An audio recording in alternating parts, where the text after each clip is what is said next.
दोस्तों, क्या आपने कभी किसी ऐसे रिश्ते को महसूस किया है जो बिना एक शब्द बोले भी सब कुछ कह देता हो? जहां दो जीव एक दूसरे की आंखों में झांक कर एक दूसरे का दर्द पढ़ लेते हो। आज हम एक ऐसी कहानी सुनने जा रहे हैं जो सिर्फ दो बैलों की नहीं है। यह कहानी है दोस्ती की, वफादारी की, उस आजादी की जिसके लिए इंसान नहीं जानवर लड़े। और यह कहानी लिखी थी हिंदी साहित्य के उस महान सूर्य ने जिन्हें हम मुंशी प्रेमचंद कहते हैं।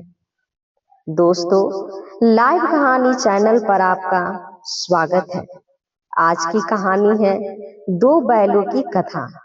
बैठ जाइए, आंखें बंद कीजिए एक पल और महसूस कीजिए उस मिट्टी की खुशबू को, उन खेतों को, उस गांव को जहां से यह कहानी शुरू होती है। गांव का नाम था बेलारी।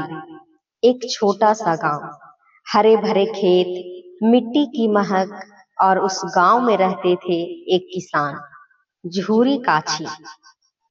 झूरी के पास बहुत कुछ नहीं था, न बड़ी जमीन थी, न बड़ा घर, लेकिन उसके पास थे दो बैल, और वो दो बैल उसकी जान थे। पहले बैल का नाम था हीरा, दूसरे का नाम था मोती। दोनों सगे भाई नहीं थे, एक ही माँ के जाए नहीं थे, लेकिन दोनों में एक रिश्ता था जो खून के रिश्ते से भी गहरा था। हीरा थोड़ा शांत था, समझदार, सोच समझकर कदम रखने वाला।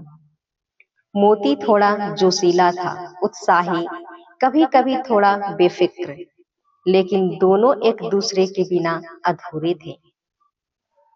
जब हल चलता था खेत में, हीरा आगे होता, मोती पीछे, और अगर मोती थकता तो हीरा अपनी चाल धीमी कर लेता, बिना किसी इशारे के, बिना कहे। क्या यही दोस्ती नहीं है? झूरी उन्हें खूब प्यार करता था। रोज सुबह उनके माथे पर हाथ फेरता, त्योहारों पर उनके सींगों पर तेल लगाता, और जब कभी दोनों थके होते तो झूरी की पत्नी खुद अपने हाथों से उन्हें चारा खिलाती। यह घर था उनका, यह परिवार था उनका। लेकिन एक दिन सब बदल गया। झूरी का एक साला था, गया। गया का गांव थोड़ी दूर था।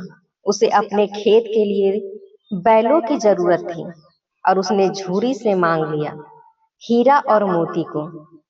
झूरी ने मना करना चाहा, लेकिन साले की बात थी, रिश्ते की बात थी, बड़ी मुश्किल से राजी हुआ। और उस रात जब हीरा और मोती को गया के साथ भेजा गया, झूरी की आंखें नम थी, और हीरा मोती वो बार बार पीछे मुड़कर देख रहे थे, उस घर को, उस आंगन को, उस इंसान को जो उनके लिए सबसे पहला था। लेकिन रस्सी थी, रस्सी खींची जा रही थी, और पांव आगे बढ़ते जा रहे थे। गया के घर पहुंचे दोनों, लेकिन यहाँ का माहौल अलग था। यहाँ कोई प्यार नहीं था, कोई त्योहार नहीं था। यहाँ थी सिर्फ काम की मांग, सिर्फ उपयोग। गया ने उन्हें सूखा भूसा दिया, झूरी के यहाँ मिलती थी हरी घास, खल्ली, चोकर। पेट में कुछ था नहीं, दिल में घर की याद थी। और रात को दोनों एक दूसरे के पास खड़े थे, आंखें मिलाई, चुपचाप। हीरा ने मोती को देखा, जैसे कह रहा हो, घबराओ मत, हम साथ हैं। मोती ने हीरा को देखा, जैसे कह रहा हो, लेकिन घर कब तक जाएंगे? जानवर बोल नहीं सकते, लेकिन क्या उन्हें दर्द नहीं होता? आज रात हीरा और मोती को दर्द हो रहा था। अगली सुबह गया ने हल जोतने की कोशिश की, लेकिन हीरा और मोती ने हल नहीं खींचा। वो जो झूरी के लिए बड़े प्रेम से खींचते थे, वो काम इस अजनबी के लिए करने से उन्होंने मना कर दिया। गया ने मारा, डंडा चलाया, लेकिन हीरा और मोती टस से मस नहीं हुए। यह जीत नहीं थी, यह प्रतिशोध था। गया बहुत गुस्से में था। उसने उन्हें रात भर बांधे रखा, खाना नहीं दिया। लेकिन रात को जब सब सो गए, हीरा और मोती ने अपनी नांद से मुंह बाहर निकाला। पास में ही थी मटर की एक खेती, हरी भरी लहराती, और दोनों ने वो खेत साफ कर दिया। मटर खाई, घूमे, उछले, जैसे थोड़ी देर के लिए आजाद हो गए हों। लेकिन सुबह जब गया ने देखा तो तूफान आ गया। बड़े आए नखरे वाले, देखता हूं कैसे नहीं चलते। गया ने इस बार बांधा, बहुत कसकर, रस्सी ऐसी कि हिल भी ना सके। और उस रात न खाना न पानी, भूखे प्यासे बंधे हुए, लेकिन टूटे नहीं।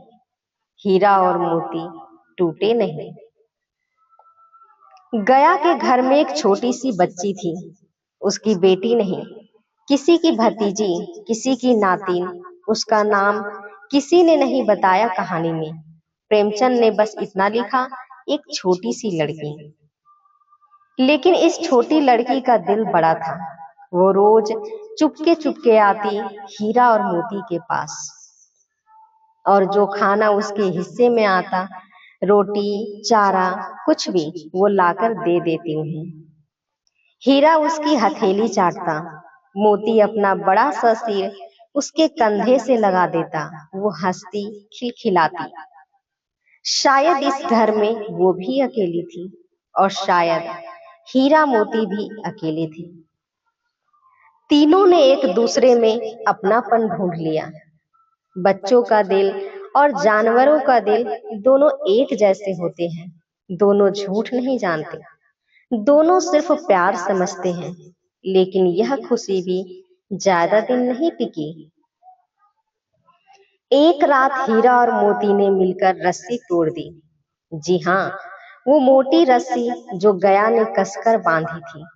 दोनों ने मिलकर उसे चबाया, रगड़ा, खींचा, और एक झटके में आजाद। और फिर दोनों दौड़े, अंधेरे में, रात की ठंडी हवा में, अनजान रास्तों पर।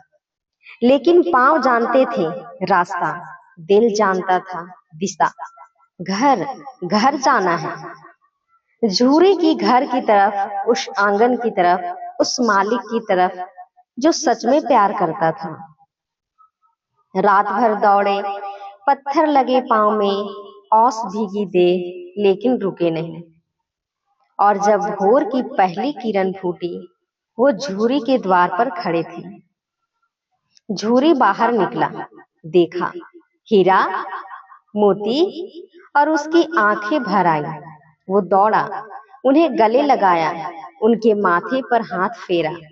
आ गए मेरे बच्चे, आ गए। झूरी की पत्नी भी आई। उसने कहा, अरे ये कैसे आ गए? गया ने छोड़ दिया? झूरी समझ गया था, गया ने नहीं छोड़ा था, ये खुद आए थे, भाग आए थे अपने घर को। जानवर भी घर चाहते हैं, जानवर भी प्यार चाहते हैं, लेकिन यह खुशी भी थोड़े ही दिन की थी। गया फिर आया, और इस बार झूरी की पत्नी ने खुद कह दिया, ले जाओ, हमें ये नहीं चाहिए। वो औरत जो कभी प्यार से चारा खिलाती थी, आज उसी ने कह दिया, नहीं चाहिए। झूरी कुछ ना कर सका, रिश्ते की बेड़ियां थी, और हीरा और मोती एक बार फिर गया के साथ चल दिए। इस बार गया ने क्या किया? इस बार गया ने उन्हें कांजी हाउस में भेज दिया। यह वो जगह है जहां आवारा जानवरों को रखा जाता था, बेकार जानवरों को जिन्हें कोई नहीं चाहता। यह जेल थी, जानवरों की जेल। कांची हाउस में पहुंचे हीरा और मोती। चारों तरफ और जानवर थे, गाय थी, भैंसे थी, बकरियां थी, सब बेकस, सब कैद। खाना कुछ नहीं, पानी बूंद बूंद। वो मोटे ताजे बैल जो कभी खेतों में उड़ान भरते थे, यहाँ हड्डियां गिरने लगी, लेकिन आपस में साथ थे। हीरा मोती के पास बैठता, मोती हीरा की पीठ से अपना सिर लगाता। हम हैं, हम साथ हैं। और यहाँ एक मुलाकात हुई। एक बूढ़ी गाय थी कांजी हाउस में। हड्डियों का ढांचा, आंखें धसी हुई, लेकिन उसकी आंखों में एक आग थी। उसने हीरा मोती से कहा, बेटा, यहाँ से निकलने की कोशिश करो। यहाँ रहे तो बिक जाओगे, कट जाओगे, कट जाओगे। हीरा मोती ने एक दूसरे को देखा। दोनों की आंखों में एक ही संकल्प था, नहीं, हम यहाँ नहीं रहेंगे। रात हुई। कांजी हाउस में सन्नाटा छा गया। चौकीदार सो गया और तब मोती ने दीवार पर लात मारी। 1, 2, 3। हीरा ने भी जोर लगाया। मिट्टी की दीवार थी, दरारें पड़ने लगी। मोती ने फिर मारी और फिर धड़ाम दीवार गिर गई। सभी जानवर निकलने लगे। गायें भागी, बकरियां भागी, बूढ़ी गाय भी, जो चल भी नहीं सकती थी, वो भी धीरे धीरे बाहर निकली। लेकिन तभी चौकीदार जाग गया। शोर मचाया, आवाजें लगाई और दूसरे लोग भी आ गए। जानवर फिर पकड़े गए, सब पकड़े गए और हीरा मोती भी। सिर्फ कुछ पल आजाद रहे थे, बस कुछ पल, लेकिन वो पल उन्हें जिंदगी भर याद रहेंगे। अब कांजी हाउस में सजा और कड़ी हो गई। हीरा और मोती को अलग अलग बांध दिया गया। जो साथ पैदा हुए थे, जो साथ चले थे, जो साथ लड़े थे, वो अलग। मोती दूर से हीरा को देखता, हीरा दूर से मोती को देखता। आंखों में बात होती, ठीक हो? हाँ, तुम?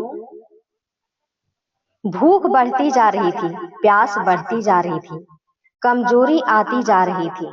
और एक दिन हीरा की ताकत जवाब दे गई। वो बैठ गया, उठ नहीं सका। मोती ने देखा। मोती ने अपनी रस्सी खींची, तोड़ने की कोशिश की, लेकिन इस बार रस्सी नहीं टूटा। मोती रो नहीं सकता था, जानवर रोते नहीं, लेकिन उसकी बड़ी बड़ी आंखों में पानी भर आया था। यह कहानी का सबसे अंधेरा पल था। दो दोस्त, दो जीव, जिन्होंने साथ लड़ा, साथ भूखे रहे, साथ सपने देखे, और अब एक बिछड़ने के कागार पर था। लेकिन प्रेमचंद की कहानियां हमेशा अंधेरे में नहीं रुकती। झूरी को पता चला, किसी ने बताया, तुम्हारे बैल कांजी हाउस में है। झूरी दौड़ा, बिना सोचे, बिना रुके। रास्ते में उसे याद आया, वो सुबह जब हीरा मोती उसके साथ खेत में जाते थे, वो शाम जब वो थके हारे लौटते थे और वो उनके लिए पानी लाता था, वो त्योहार जब उनके सींगों पर रंग लगाता था। वो उसके बैल नहीं थे, वो उसके परिवार थे। झूरी कांजी हाउस पहुंचा। देखा, हीरा जमीन पर पड़ा है। देखा, मोती दूर बांधा है। दोनों की हालात देखी नहीं जा रही थी। झूरी बोला, हीरा, मोती। दो टूटे हुए जानवरों ने उस आवाज को सुना। हीरा ने आंखें खोली, मोती ने कान खड़े किए, और दोनों ने एक साथ वो आवाज पहचानी। झूरी की आंखें भर आई। उसने हीरा का माथा थपथपाया। उसने मोती की पीठ सहलाई। माफ करो मुझे, माफ करो। मेरी वजह से हुआ यह सब। मैंने तुम्हें उस इंसान के साथ भेजा जो तुम्हें प्यार नहीं करता था। जानवर माफ करना जानते हैं। वो बदला नहीं लेते, वो शिकायत नहीं करते। जब झूरी ने हाथ लगाया, हीरा ने अपना सिर उसकी गोद में रख दिया।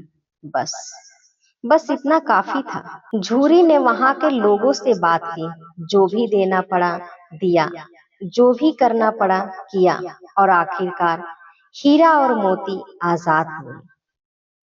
वो उस कांजी हाउस से निकली, उस दरवाजे से जिसे पार करना उसके लिए सपना था। उस सड़क पर आए जहां हवा थी, जहां खुला आसमान था। हीरा ने गहरी सांस ली, मोती ने अपनी पूंछ हिलाई। और फिर वो चले अपने घर की तरफ झूरी के साथ, अपने मालिक के साथ, अपने घर के साथ। गांव पहुंचे जब वो, तो झूरी की पत्नी भी द्वार पर खड़ी थी। उसने कुछ नहीं कहा, बस अंदर गई, हरी घास लाई, खल्ली लाई और चुपचाप उनके आगे रख दिया। यही माफी थी, यही प्यार था। हीरा और मोती ने खाया धीरे धीरे उस घास का स्वाद दुनिया की हर चीज से बेहतर था, क्योंकि यह घर का स्वाद था। मुंशी प्रेमचंद ने जब यह कहानी लिखी तो उनके मन में सिर्फ दो बैल नहीं थे, उनके मन में था वो हर इंसान जो बंधा हुआ है, वो हर जीव जो आजादी चाहता है, वो हर रिश्ता जो बेड़ियों में है। हीरा और मोती दो बैल नहीं थे, वो थे उन लाखों लोगों की आवाज जो बोल नहीं सकते, जो लड़ नहीं सकते, लेकिन जिनके दिल में आग होती है। और यह कहानी हमें सिखाती है, दोस्ती वो है जो मुश्किल में काम आए। जब हीरा गिरा, मोती टूटा नहीं।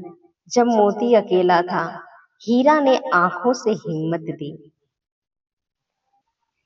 और अंत में जब झूरी के आंगन में हीरा और मोती खड़े थे, चारा खा रहे थे, हवा में सांस ले रहे थे, तब शायद उन्होंने एक दूसरे को देखा और उन बड़ी बड़ी भोली आंखों में एक बात थी, हम थे, हम हैं, हम रहेंगे। दोस्ती हो तो ऐसी, प्यार हो तो ऐसा, और घर हो तो ऐसा। यही थी दो बैलों की कथा, मुंशी प्रेमचंद जी की अमर कहानी। हिंदी साहित्य का यह वो खजाना है जो हर पीढ़ी को कुछ ना कुछ देता है, बच्चों को, बड़ों को और बुजुर्गों को एक पुरानी याद। अगर यह कहानी आपके दिल को छू गई तो लाइक जरूर करें। अगर आप ऐसी ही हिंदी की बेहतरीन कहानियां सुनना चाहते हैं तो सब्सक्राइब करें लाइव कहानी को और कमेंट में बताइए हीरा और मोती में से आपको कौन ज्यादा पसंद आया और क्यों। अगली कहानी भी उतनी ही खास होगी। तब तक पढ़ते रहिए, सुनते रहिए और कहानियों को जीते रहिए। लाइव कहानी, जहां हर कहानी एक एहसास है। धन्यवाद।